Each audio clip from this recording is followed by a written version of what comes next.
Hi student, good morning. आज का जो आपका विषय है पार्टनरशिप का, इसके पहले वाले वीडियो मैंने बताया था कि पार्टनरशिप कंटेंट बहुत सारे चीज बताए थे, जैसे कि as for example partnership deed बताया था हमने। उसके बाद नेचर वगैरह सब बहुत कुछ बताया था। उसके बाद 1932 अंडर सेक्शन 410 है ना, 2013 ये सब वगैरह साझेदारी संलग्न के अभाव में ये मैंने बताया था कि अगर साझेदारी संलग्न का अभाव तो क्या क्या होता है, क्या क्या नहीं होता है। अगर अग्रीमेंट है तो किस तरह किसके तहत जो है, किस सीमा के तहत जो है इसको अग्रीमेंट कराया जाए। जैसे कि अग्रीमेंट लिखित है पार्टनरशिप में 1908 की धारा के अनुसार जो है अग्रीमेंट स्थापित किया जाता है साझेदारों के बीच। आज का आपका सब्जेक्ट है, इसमें आपको आगे चल के देखना है। मैंने उस दिन बताया था कैपिटल के स्वरूप बताया था। कैपिटल मीन्स कैपिटल अकाउंट को दो भाग में बांटा गया है, फ्लक्चुएटिंग कैपिटल, दूसरा फिक्स कैपिटल। फ्लक्चुएटिंग कैपिटल के बारे में इसके पहले वाले वीडियो में मैंने आपको दिया था, लेकिन आपको जो है आज के दिन में, आज की क्लासेस में आपको ये सीखना है कि दूसरा जो भाग है फिक्स कैपिटल। तो फिक्स कैपिटल, एक मिनट कैमरा थोड़ा चेक करते, ठीक है। चलिए, तो आज आपको लर्न करना है ये फिक्स कैपिटल। मीन्स कैपिटल के दो भाग है, पहला फ्लक्चुएटिंग कैपिटल और दूसरा होता है फिक्स कैपिटल। तो फ्लक्चुएटिंग कैपिटल मतलब परिवर्तनशील खाता होता है। परिवर्तनशील खाता के बारे में मैंने बताया था कि व्हाट इज फ्लक्चुएटिंग कैपिटल, उसमें क्या क्या आता है, क्या क्या नहीं। आप पहले वाले वीडियो देखेंगे पार्टनरशिप का, जो मैंने कैपिटल के बारे में बताया था। आज जो है आपको फिक्स कैपिटल के बारे में देखना है। फिक्स कैपिटल में होता क्या है, फिक्स कैपिटल के यहाँ पे देख रहे हैं कि दो रूप है। फर्स्ट है कैपिटल अकाउंट, दूसरा है करेंट अकाउंट। तो कैपिटल अकाउंट क्या है और करेंट अकाउंट क्या है, पहले ये समझिए। करेंट अकाउंट जो होता है पार्टनर का चालू खाता होता है।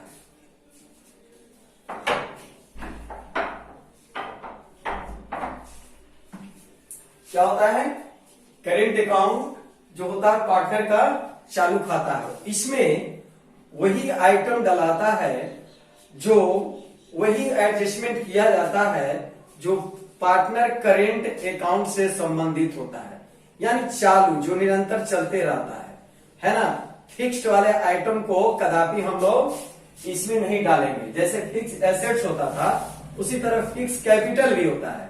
तो फिक्स कैपिटल वाले आइटम को कदापि हम लोग, ये पार्टनर करेंट अकाउंट का जो खाका मैंने दिया है, इसमें क्या क्या होता है मैं बताऊंगा आपको, क्या क्या डलाता है, क्या क्या नहीं डलाता है, इसमें कदापि नहीं डालेंगे, है ना। यानी ये कैपिटल अकाउंट जो होता है इसको हम फिक्स्ड कहते हैं।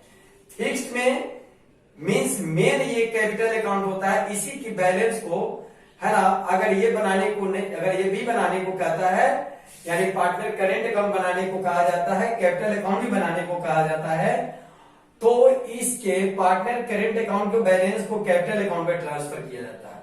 फिर इसको बैलेंस शीट में लिखा जाता है स्थिति के अनुसार कि क्रेडिट बैलेंस होता है कि डेबिट बैलेंस होता है। ठीक है, पहले हम ऊपर चलते हैं, उसके बाद इधर आएंगे। तो आपको बताया कि कैपिटल अकाउंट होता है, दूसरा करेंट अकाउंट होता है। तो एक चैप्टर है पार्टनरशिप 1 अभी पढ़ रहे हैं आप। पार्टनरशिप जब 2 पढ़ेंगे गुडविल आएगा, उसके बाद नेक्स्ट आता है एडमिशन ऑफ पार्टनरशिप।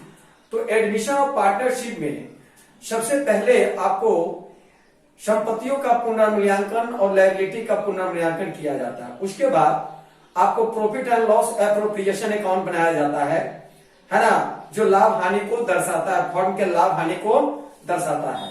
दूसरी बात, या उसको हम लोग रीवैल्यूएशन अकाउंट भी करते हैं। या मीन्स एडमिशन ऑफ पार्टनरशिप में, है ना, जर्नल प्रविष्टियां का एडजस्टमेंट करने के बाद हम लोग क्या करते हैं, यानी कि सबसे पहले उसमें रीवैल्यूएशन या profit and loss appropriation account बनाते हैं।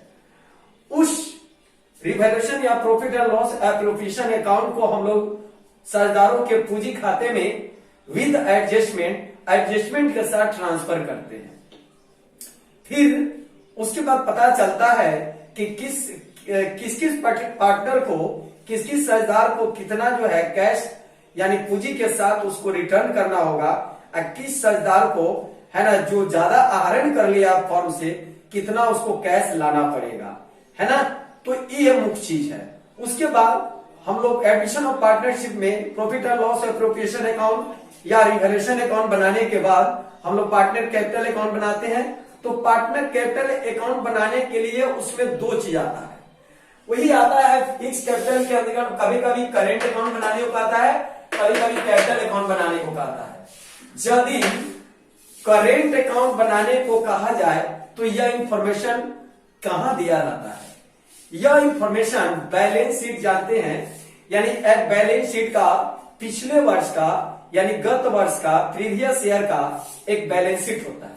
उस बैलेंस शीट के लायबिलिटी साइड में है ना साझेदारों का करेंट अकाउंट का भी बैलेंस दिया जाता है, और अगर यदि ये खाता बनाने को कैपिटल अकाउंट बनाने को कहा जाएगा तो इसका भी बैलेंस दिया जाता है। ठीक है, यानी बैलेंस बीडी क्रेडिट बैलेंस दिया हो सकता है या डेबिट बैलेंस दिया हो सकता है। तो कहने का सारांश ये है कि आपको जो है यानी कि या कहां इंफॉर्मेशन आता है इसका बैलेंस यानी प्रीवियस ईयर का, तो बैलेंस शीट के लायबिलिटी साइड में लिखा रहता है करेंट अकाउंट, और 3 साझेदार है तो तीनों साझेदार का यानी पूंजी खाता का विवरण दिया जाता है। ठीक है, उसके बाद आता है तो यदि इसका बैलेंस होगा बैलेंस शीट के लायबिलिटी में गत वर्ष का पिछले साल का करेंट अकाउंट का है ना दिया हुआ पिछले साल के बैलेंस शीट में, जिसके अनुसार आपको profit and loss appropriation account या संपत्तियों का पुनर्मूल्यांकन करने को कहा जाता है, रिवैल्यूएशन करने को कहा जाता है या दायित्व का, तब भी करेंट अकाउंट बनेगा। ये करेंट अकाउंट आप जो देख रहे हो, अगर ये नहीं दिया हुआ है करेंट अकाउंट का बैलेंस शीट के लायबिलिटी साइड में, तो करेंट अकाउंट कदापि नहीं बनेगा। सीधा हम कौन सा बनाएंगे? डायरेक्टली बनाएंगे कैपिटल अकाउंट, जिसको फिक्स कैपिटल भी कहा जाता है। ठीक है, तो सवाल उठा कि भाई इंफॉर्मेशन कहां रहता है, गिवन दिया हुआ कहां रहता है? तो ये बैलेंस शीट का लायबिलिटी साइड में ये पार्टनर करेंट अकाउंट का बैलेंस हो सकता है, तभी हम ये बनाएंगे, अन्यथा नहीं बनाएंगे। कैपिटल अकाउंट का हर संभव बैलेंस रहता है, ये बनाने को कहे या ना कहे, लेकिन ये आपको कैपिटल अकाउंट हर हालत में बनाना पड़ेगा, क्योंकि ये जब नहीं बनेगा तो आपको बैलेंस शीट भी नहीं बन सकता है। क्योंकि न्यू बैलेंस शीट जब आप बनाएंगे एडमिशन ऑफ पार्टनरशिप में, तो उसमें पूंजी खाते का बैलेंस यदि क्रेडिट बैलेंस हुआ है तो उसको बैलेंस शीट के लायबिलिटी में डालेंगे। क्रेडिट बैलेंस मतलब क्रेडिट ज्यादा, इस पूंजी का क्रेडिट ज्यादा और डेबिट कम, तो इस सीडी जो आएगा और लास्ट में जो बीडी आता है, इसी बीडी बैलेंस को जो एक्स वाई 3 साझेदार होते हैं, इसको हम लोग कहां डालते हैं? यानी बैलेंस शीट के लायबिलिटी साइड में। ठीक है, सवाल उठता है कि अब हम बनाएंगे कैसे, इस दोनों कैपिटल को देखेंगे कैसे, इसमें क्या क्या आइटम होता है, क्या क्या करेंगे। अब समझिए, तो आपने समझा कि कैपिटल अकाउंट कब बनेगा और करेंट अकाउंट कब बनेगा? जब बैलेंस शीट के लायबिलिटी साइड में इंफॉर्मेशन दिया हो तब बनेगा। एक और दूसरा कारण है क्या? तो कभी कभी साझेदारी संलेख के अभाव में है ना कुछ आइटम दिया रहता है, जिसको साझेदारी संलेख के अभाव में कदापि, जैसे सैलरी कमीशन है ना, ये रेम्यूनरेशन कभी जो है इसको नहीं डाला जाता है। लेकिन अगर एग्रीमेंट हुआ है 1932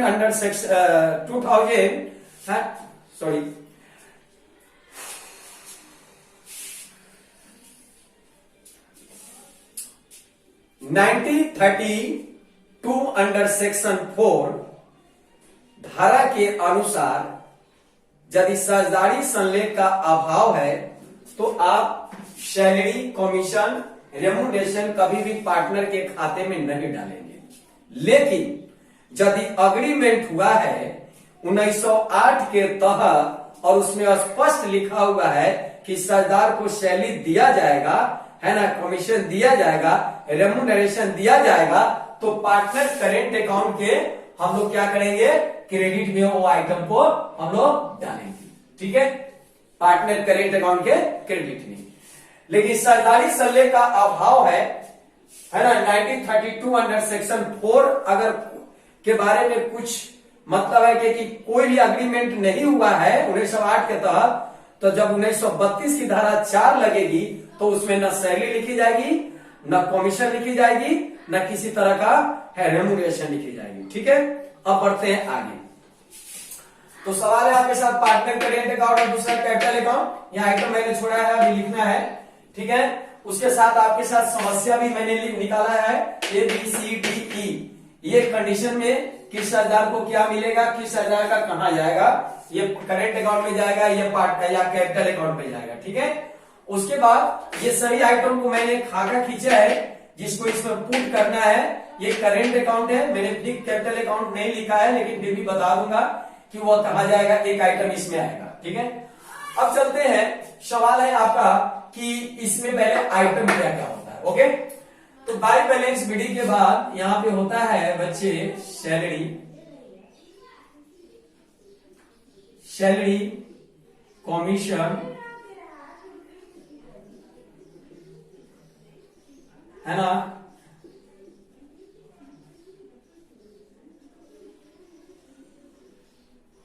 remuneration.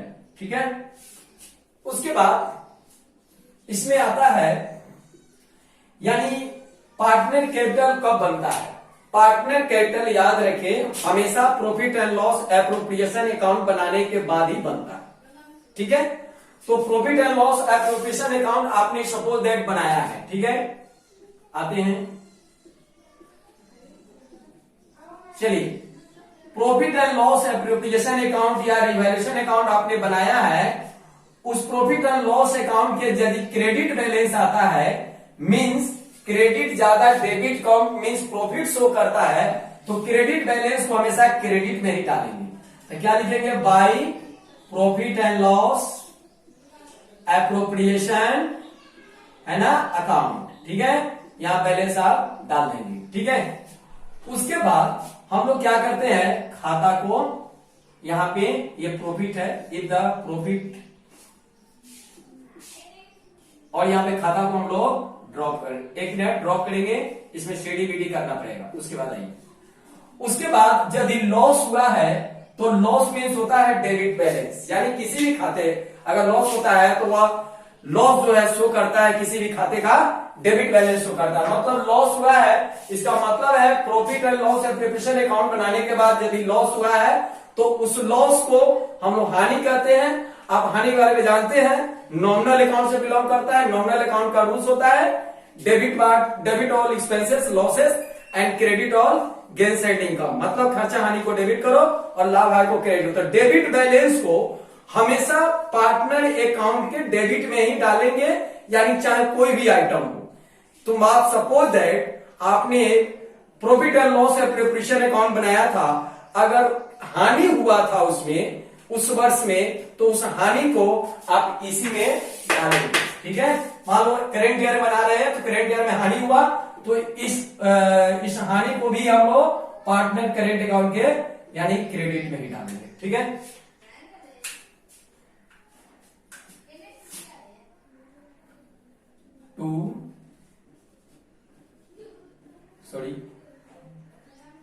Profit and loss appropriation, ये लॉस हो गया। ठीक है, समझ रहे हैं ना, बहुत चीज, ये बहुत मायने रखता है, ये चीज आपको ध्यान में रखना होगा। अगर प्रॉफिट होता है तो क्रेडिट में डालेगा, यहां पे प्रॉफिट लिखा हुआ ब्रैकेट में आप देख सकते हैं। यदि लॉस होता है तो profit and loss appropriation account बनाने का बाद जो लॉस होता है उसको हम लोग डेबिट में, इसे पता चलता है कि लॉस को डेबिट में और प्रॉफिट को क्रेडिट में। उसके बाद आपको अब करना क्या है, दोनों खातों का बैलेंस जोड़ते हैं, है ना। मान लेते हैं यानी कि इस खाते का क्रेडिट बैलेंस ज्यादा है, मींस सपोज दैट माना कि जोड़ा तो टोटल काउंटिंग करने के बाद 1 लाख आता है, लेकिन ये सब काउंटिंग कर इसमें और आता है, एक ड्राविंग आता है, एक मिनट रुक जाइए, बाद में लिखते हैं इसको, बाद में थोड़ा सा इसमें आइटम वही दो लिखना है, इस आइटम को पहले लिख दीजिए। इसमें आता है बच्चे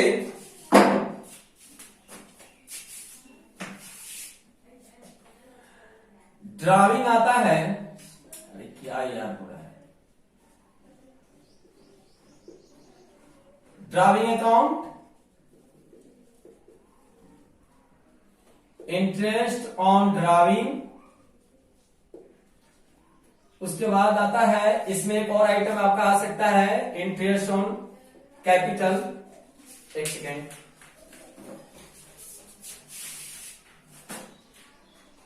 इसको बाद में लिखेंगे, पहले इंटरेस्ट ऑन कैपिटल एक आइटम लिखेंगे, बेहतर होगा।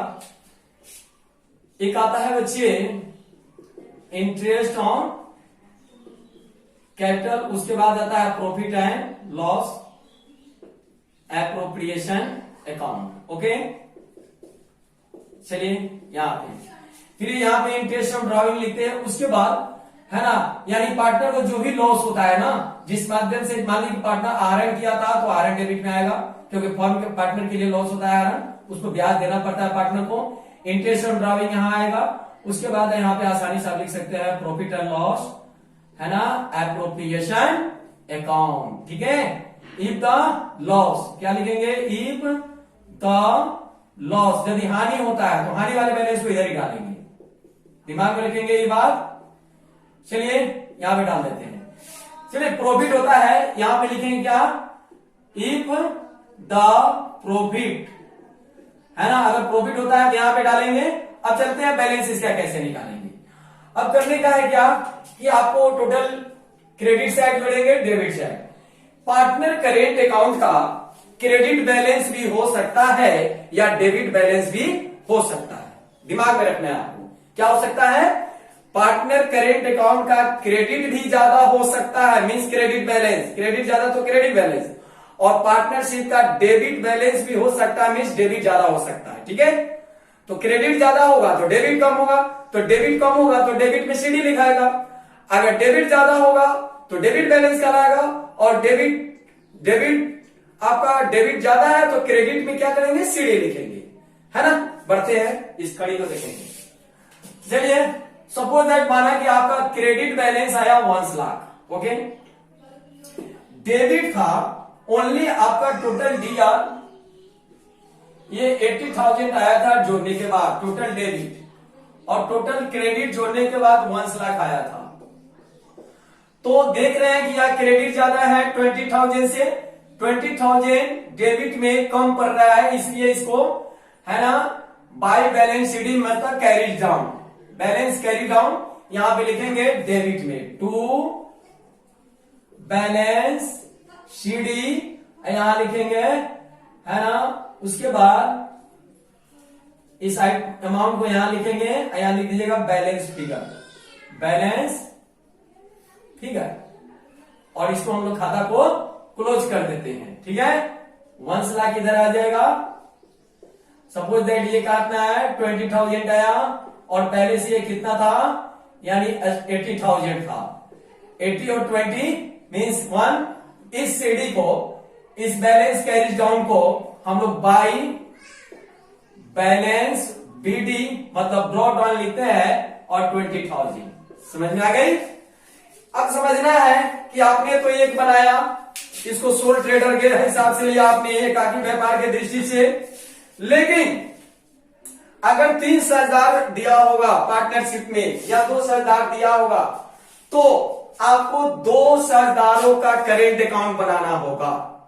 अगर 3 साझेदार है पार्टनरशिप में, अकाउंटिंग फॉर पार्टनरशिप में, तो आपको 3 पार्टनर का करेंट अकाउंट बनाना होगा कंबाइंड, मींस 3 क्रेडिट में खाना होगा XYZ अमाउंट का, और 3 डेबिट में खाना होगा XYZ, है ना, डेबिट साइड में, है ना। लेकिन पार्टिकुलर का खाना एक ही रहता है, उसके बाद जेब का खाना एक ही रहेगा, डेट इधर भी रहेगा, डेट उधर भी रहेगा, ये आपको समझना है।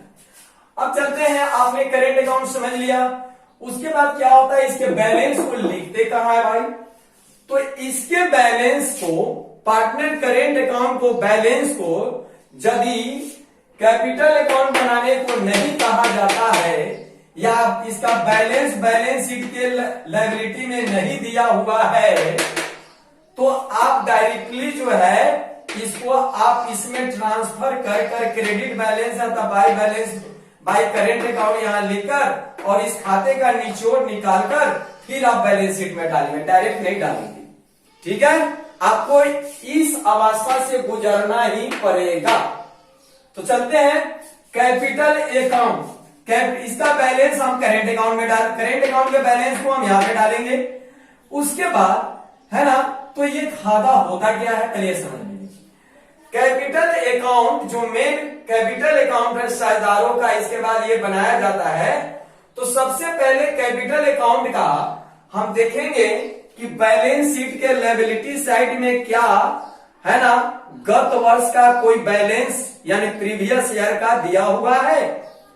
अगर साझेदार है तो 3 साझेदार होगा, 2 साझेदार है तो 2 होगा, लेकिन 2 से कम नहीं होगा क्योंकि पार्टनरशिप आप कर रहे हैं। ठीक है, तो चलते हैं हम ढूंढेंगे बैलेंस शीट में। तो बैलेंस शीट में पता चला कि 2 साझेदार है, एक स्वाई है, तो उसका बैलेंस लायबिलिटी साइड में दिया हुआ है कैपिटल अकाउंट, और नीचे ए कैपिटल 1 लाख और बी कैपिटल 2 लाख दिया हुआ। तो हम लोग बीडी बैलेंस यानी बैलेंस शीट के लायबिलिटी साइड में दिया हुआ है, इसका मतलब क्रेडिट बैलेंस हुआ, क्योंकि बैलेंस शीट का लायबिलिटी साइड जो होता है हमेशा क्रेडिट बैलेंस शो करता है, और बैलेंस शीट का एसेट साइड जो होता है हमेशा एसेट साइड शो करता है। मींस लायबिलिटी साइड शो, जैसे क्रेडिटर, बिल्स पेबल, ये सब आप लोग जर्नल एंट्री में कहा लिखते हैं, इसको क्रेडिट में लिखते हैं।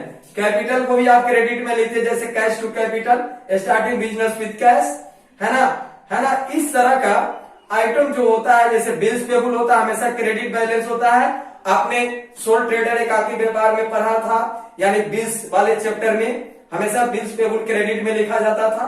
ठीक है, तो ऐसे बैंक ओवरड्राफ्ट हमेशा क्रेडिट बैलेंस होता है बैलेंस शीट के लायबिलिटी साइड में। जनरल रिजर्व हमेशा क्रेडिट बैलेंस होता है, तो इसको हमेशा क्रेडिट होता है balance liability side. Asset side का क्या होता है, land, building, plant, machinery, furniture, cash, ये सब का डेबिट बैलेंस होता है ना, क्योंकि बैलेंस शीट के लायबिलिटी और एसेट्स में डेबिट क्रेडिट नहीं लिखते हैं, लेकिन समझा जाता है कि यह डेबिट बैलेंस होता है और यह क्रेडिट बैलेंस होता है। ठीक है, तो चलते हैं बच्चे, अब आते हैं तो कैपिटल अकाउंट का बैलेंस देखेंगे कि गत वर्ष का कोई पार्टनर का बैलेंस तो नहीं दिया, बैलेंस दिया होगा तो पहले हम 3 साझेदार होंगे तो अमाउंट के 3 खाने होंगे और डाल देंगे तीनों का।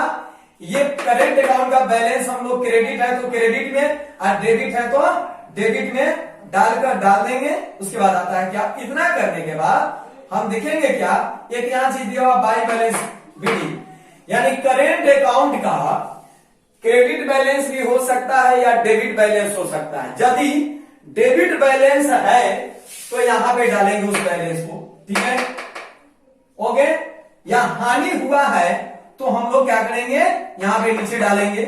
अब जरा समझ लीजिए ये क्या है और ये क्या है। ये पार्टनर कैपिटल अकाउंट का गत वर्ष का बैलेंस है जो दिया जाता है।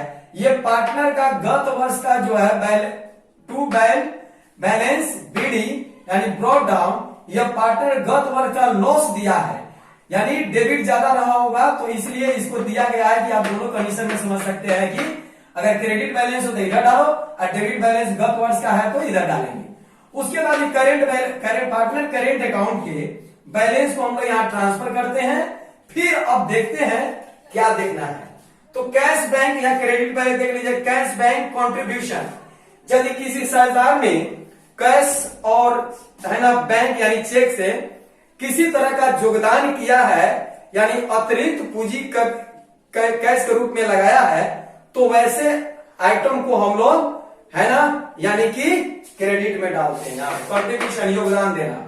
कैश बैंक एडिशनल कैपिटल, यदि कैपिटल के रूप में किसी साझेदार ने एक्स्ट्रा कैश लगाया है तो वैसे आइटम को हम लोग भी क्रेडिट में डालेंगे। ठीक है, अब आता है आगे, ध्यान दीजिएगा यहां पे क्या है, कैश बैंक अकाउंट। देखिए कैश अगर विड्रॉल किया है किसी साझेदार ने, है ना, यहां पर स्पष्ट लिखा हुआ है कैपिटल विड्रॉल। यदि किसी साझेदार ने कैपिटल कैश के रूप में कैपिटल अगर आहरण किया है तो वह साझेदार के लिए लॉस होता है, इसलिए फर्म उसके है ना नाम से डेबिट करता है ना। और मतलब क्या होता है, partner capital account debit to cash account. क्योंकि फर्म से कैश गोज आउट होता है इसलिए क्रेडिट, और पार्टनर को इसलिए डेबिट किया जाता है क्योंकि पार्टनर ने कैश विड्रॉल किया है ना। हानि उसके लिए चार्ज करता है, तो इसलिए है ना अगर किसी साझेदार ने कैश या चेक से माध्यम से किसी तरह से आहरण किया है ना पूंजी के रूप में, तो वह लिखाता है कैपिटल अकाउंट के डेबिट में, है ना। आप अब दोनों समझ गए, ये आइटम और ये भी समझ गया। अब सीडीबीडी करना है। सीडीबीडी होता क्या है, यदि कैपिटल अकाउंट का क्रेडिट ज्यादा है मींस या एक्सेस है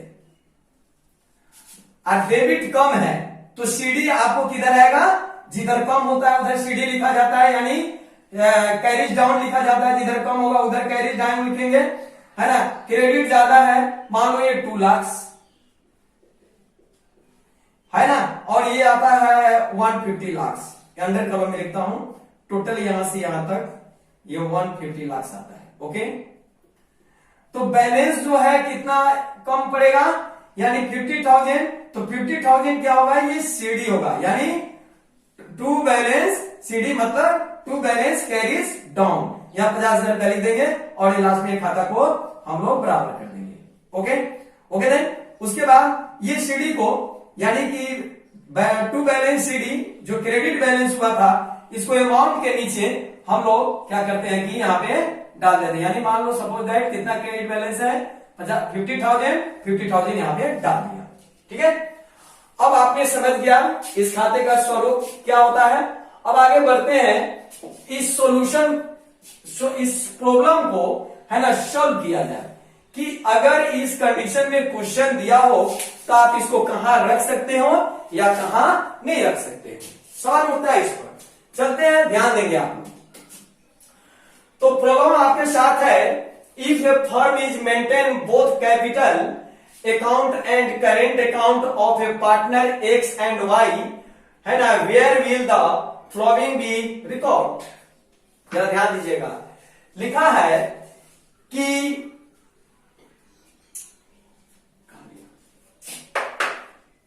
एक्स वाई है ना किसी फर्म में साझेदार है, ठीक है।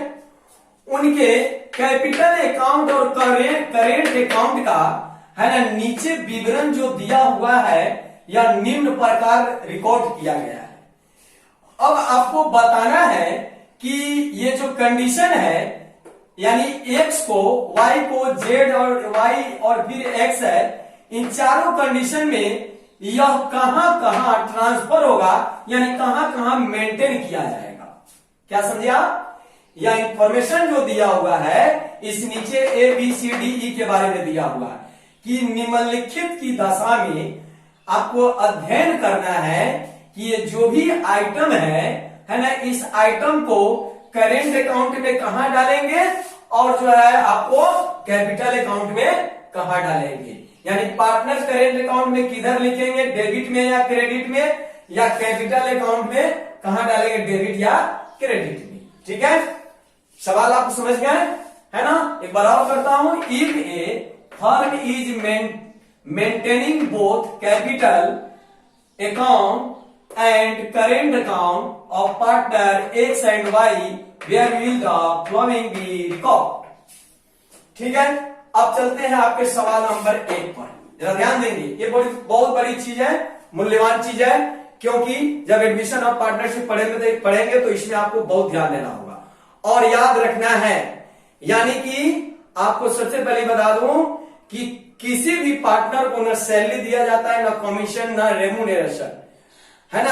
अग्रीमेंट हुआ है तभी उसको 1908 के तहत अगर अग्रीमेंट है तभी ये सैलरी है ना, कमीशन, सैलरी, रेम्यूनरेशन दी जाएगी, अन्यथा पार्टनरशिप में इसका कोई काम नहीं होता है। ठीक है, अब बढ़ते हैं आगे क्या होता है। जैसे आप इंटर में पढ़े थे, 11th में क्या पढ़े थे, trading account, profit and loss account, है ना, बैलेंस शीट आप बनाते थे, मोर अकाउंट और सिंपल फाइनल अकाउंट बनाते थे। Without adjustment and with adjustment. तो प्रॉफिट एंड लॉस अकाउंट जो होता था तो उसके डेबिट में जितना भी सरदार को सैलरी, कमीशन, रेम्युनरेशन, रेंट है ना, ऑफिस संबंधित खर्चा होती थी उसको सबको डालते थे। क्रेडिट में आप क्या करते थे, बाय ग्रोस प्रॉफिट लिखते थे, है ना, उसके बाद मिसलेनियस इनकम लिखकर फिर आप उसका नेट प्रॉफिट निकालते थे। तो वही चीज है ना, कि आपको करना क्या है जरा ध्यान देना। उसी अगर पहले वाले को ध्यान में रखेंगे तो ये बेटर समझ में आएगा। सपोज दैट आप सोल ट्रेडिंग पढ़ रहे हो, एकाकी व्यापार के बारे में पढ़ रहे हो, है ना।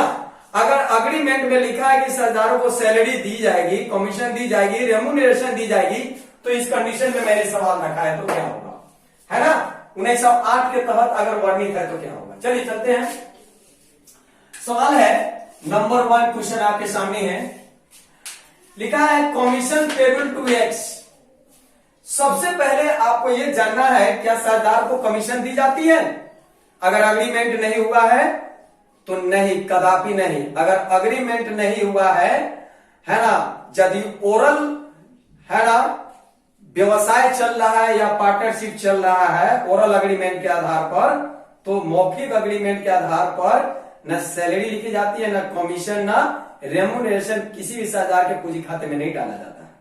ठीक है। अगर अग्रीमेंट हुआ है तो सपोज दैट मान लिया कि अग्रीमेंट हुआ है, हमने मान लिया। चलते हैं, कमीशन पेबल टू एक्स। आपको कंडीशन जनाना है कि यह किधर करेंट अकाउंट में किधर जाएगा, कैपिटल अकाउंट में क्या जाएगा। इसके लिए मैंने क्वेश्चन ये बनाया आपको।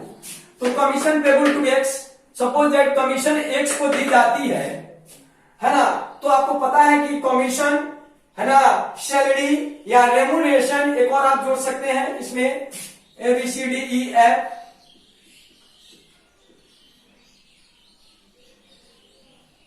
रेम्युनरेशन पेड टू एक्स, है ना, बना सकते हैं। अपने से कुछ भी लिख सकते हैं, जो खर्चा होगा उसके बारे में लिख सकते हैं, रेंट पेड लिख सकते हैं, वगैरह आते हैं। तो चलिए, commission payable to X, X को कमीशन दिया जाना है, भुगतान किया गया। यह कहां लिखाएगा, यह कैपिटल अकाउंट में लिखाएगा या पार्टनर करेंट अकाउंट में लिखाएगा। कब, जब अग्रीमेंट हुआ है तब। अग्रीमेंट नहीं हुआ है तो इसका कोई काम नहीं होगा पार्टनर कैपिटल में, ये भी ध्यान में रखना है ना। यानी अगर अग्रीमेंट नहीं हुआ है तो 1932 की धारा 4 को दिमाग में रखना है, तब जाके आपका पार्टनरशिप का सारा प्रॉफिट एंड लॉस सही आएगा, नहीं तो नहीं आएगा। ये दिमाग में, ब्रेन में बैठा लीजिए आप। तो कमीशन पेबल टू एक्स, इस कमीशन को कहां लिखा जाएगा, करेंट अकाउंट में लिखा जाएगा या कैपिटल अकाउंट में। आप देख रहे हैं खाका में स्पष्ट दिया होगा कमीशन पेड टू एक्स, इसका जर्नल क्या होगा आपको पता होगा, यानी एक्स अकाउंट डेबिट, है ना, सॉरी फॉर्म के ऊपर सोचना है। कमीशन अकाउंट डेबिट तो क्या होगा, है ना, एक्स अकाउंट, ये आपको गारंटी। अब एक्स यहां क्रेडिट है तो कमीशन कहां जाएगा, आपको एक्स अकाउंट के क्रेडिट में ही जाएगा, इसलिए देखिए यहां पे कमीशन लिखा हुआ है। ओके ना, यानी कमीशन कहां जाएगा, यानी पार्टनर करेंट अकाउंट के क्रेडिट में ही जाएगा। ठीक है, हम इंटरवल भी समझ सकते हैं, है ना, ट्रिक से समझना है इसको। चलते हैं नेक्स्ट, है ना, एक और ले लेता हूं, सैलरी कुछ है, हाँ है salary. Drawing made by Y, आहरण, यानी अगर यदि वाई के द्वारा अगर आहरण किया जाता है तो इस आहरण को आप कहां डालेंगे, है ना। जब सपोज दैट मान लेते हैं करेंट अकाउंट बनाने का है, तो आहरण फॉर्म के लिए पहले सरदार को सोचिए, सरदार के लिए आहरण लॉस होता है। क्या होता है, लॉस होता है ना, आहरण क्योंकि सरदार ने किया है और फर्म उस पर ब्याज लेती है। ठीक है, तो चलिए आहरण देखिए यहां पर स्पष्ट रूप से लिखा हुआ है। आहरण क्या होगा, डेबिट है। क्यों डेबिट होगा, यानी क्योंकि फर्म ने आहरण किया, सरदार ने आहरण किया है तो सरदार के पूंजी खाते के डेबिट में होगा, क्योंकि हानि लॉस होता है ना। फर्म उसके नाम को क्या करता है, यानी कि जरा देख लीजिए क्या होगा, इसका एंट्री क्या बनेगा, यानी किसने किया, वाई ने, तो वाइज अकाउंट डेबिट फर्म की बहियों में करना है, और टू क्या होगा, ड्राविंग अकाउंट। ठीक है, ये जरा एंट्री आप समझिए। वाई क्या है, डेबिट है, ड्राइविंग कहां आएगा, पार्टनर अकाउंट में कहां आएगा, डेबिट में, इसलिए यहां डेबिट लिखा हुआ है। देख लीजिए यहां पर स्पष्ट है, ड्राइविंग लिखा हुआ है। Next, salary payable to X, यह कहां लिखाएगा, करेंट अकाउंट में लिखाएगा या कैपिटल अकाउंट में। तो सैलरी इसको भी अंडर 1908 की तहत के अनुसार अगर एग्रीमेंट हुआ है तब ये लिखेंगे पार्टनर करेंट अकाउंट में, नहीं तो नहीं लिखा जाएगा, कहीं भी नहीं लिखा जाएगा। मान लो कि एग्रीमेंट हुआ तो किसको दिया जाता है, एक्स को बच्चे, तो यहां पे वही एंट्री हो जाएगा, एक्स अकाउंट डेबिट और टू क्या हो जाएगा, सैलरी, है ना। सपोज दैट मानते हैं तो एक्स डेबिट है तो सैलरी कहां जाएगा, पार्टनर करेंट अकाउंट के कहा जाएगा, सॉरी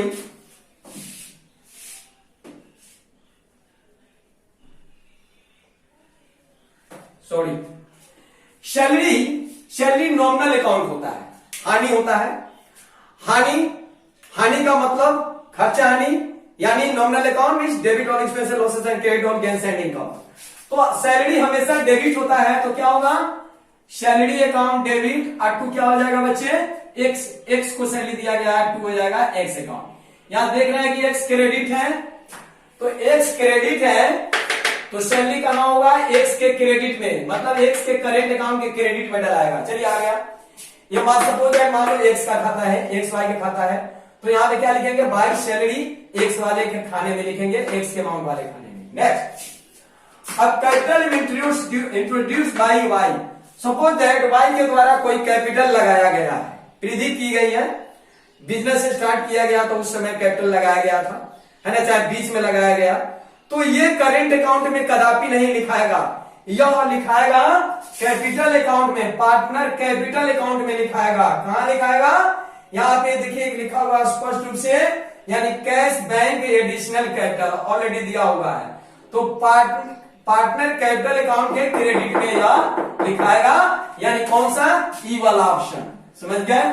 अब आता है रेम्यूनरेशन पेड टू एक्स, इसी तरह सैलरी की तरह सोचेंगे, किसको पेड किया जाता है, रेम्यूनरेशन आपके लिए क्या होता है, हानि, फर्म के लिए क्या होता है, हानि होता है ना। तो फर्म के ऊपर सब कुछ सोचना है, अपने ऊपर नहीं सोचना है, फर्म के लिए क्या होता है, हानि होता है।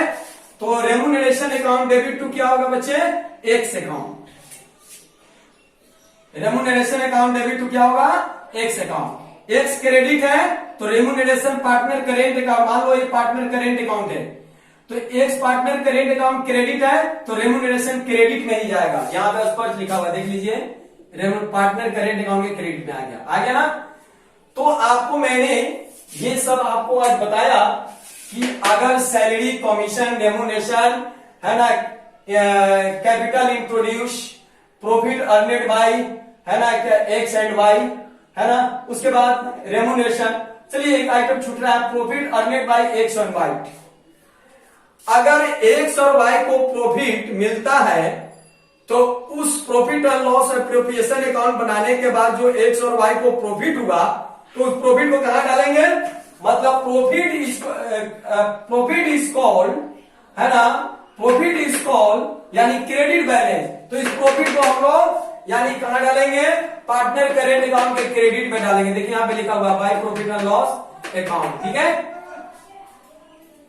तो प्रॉफिट अगर एक्स और वाई को होता है तो करेंट अकाउंट के क्रेडिट में डालेंगे, क्योंकि प्रॉफिट का क्रेडिट बैलेंस होता है, इसलिए क्रेडिट बैलेंस को किसी भी पार्टनर के पूंजी खाते के क्रेडिट में ही डालेंगे, ठीक है। यहां पर स्पष्ट रूप से देखिए आ रहा है profit and loss appropriation account, दिख रहा है आप लोगों को।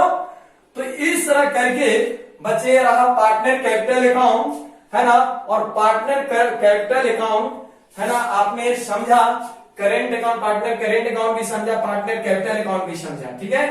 उसके बाद हम लोग, है ना, profit and loss appropriation account, है ना, profit and loss appropriation account, इसके बाद हम लोग देखेंगे कि profit and loss appropriation account क्या है, ठीक है। आज के लिए पार्टनरशिप में इतना ही, मैंने कैपिटल का स्वरूप बता दिया। एक कैपिटल अकाउंट तभी बनाया जाएगा जब profit and loss appropriation account बनाने के बाद जो उसकी स्थिति होगी उसके बाद पार्टनर कैपिटल अकाउंट बनाया जाता है, उसके बाद बैलेंस शीट बनाया जाता है, ठीक है। समझ गए इस बात को। तो चलते हैं, आज के लिए फिलहाल इतना ही रहने दीजिए। कल फिर मैं आपको प्रॉफिट एंड लॉस एप्रोप्रिएशन से संबंधित मुख्य बातों को लेकर आऊंगा। जो आपको एरर है उस एरर को दूर करना है, और एरर जब तक दूर नहीं करेंगे, रेक्टिफाई नहीं करेंगे, तब तक किसी चीज का समाधान नहीं हो सकता है। ठीक है, मेरी दूसरी शिफ्ट में अभी मैं डिवेंचर में जा रहा हूं। मेरा प्रॉब्लम आज से शुरू होगा, मैं डिवेंचर देने जा रहा हूं। आज डेट देख लीजिएगा, आज शायद 1 तारीख है, और आज के 1 तारीख के डेट में आपको पार्टनर जो पहले वाला मेरा छूटा हुआ था, जो इसको हम छोड़ दिए थे, कुछ कमी के कारण, लाइट की कमी के कारण टाइम नहीं मिल पा रहा था, तो आज आपको दिया। इसके बाद मैं रेगुलर आपको सब कुछ रखूंगा, है ना। ध्यान रखिए, पार्टनरशिप जो 12 का है पार्टनरशिप, और 12 का डिवेंचर, इशू ऑफ डिवेंचर चल रहा है मेरे माध्यम से। आप दोनों क्लास को पकड़ेंगे, वीडियो जरूर देखेंगे, और वीडियो आखिरी तक देखेंगे, भगाएंगे नहीं। सब्सक्राइब भी करेंगे और लाइक भी करेंगे, आपकी मर्जी, करो या ना करो, लेकिन पढ़ाई जरूर करो। इस मेरे वीडियो को जरूर आप देखना, आपको जो अच्छा लगता है उसके अनुसार आप करना, लेकिन वीडियो जरूर देखना आखिरी तक, है ना। इसके बाद मैं आप लोग थोड़ी देर के लिए, है ना, यानी विदा लेता हूं। फिर दूसरे शिफ्ट में, दूसरे क्लासेस में आज ही के दिन मैं आ रहा हूं 1 तारीख में, है ना। इशू ऑफ डिवेंचर लेकर कहीं जाइएगा नहीं, हो सके तो आपको, है ना, यह मौका खोना पड़े, इसलिए आप जरूर मेरे इस वीडियो को, दोनों वीडियो को देखेंगे जो एजुकेशनल वीडियो है। टेक केयर, है ना, बाय बाय।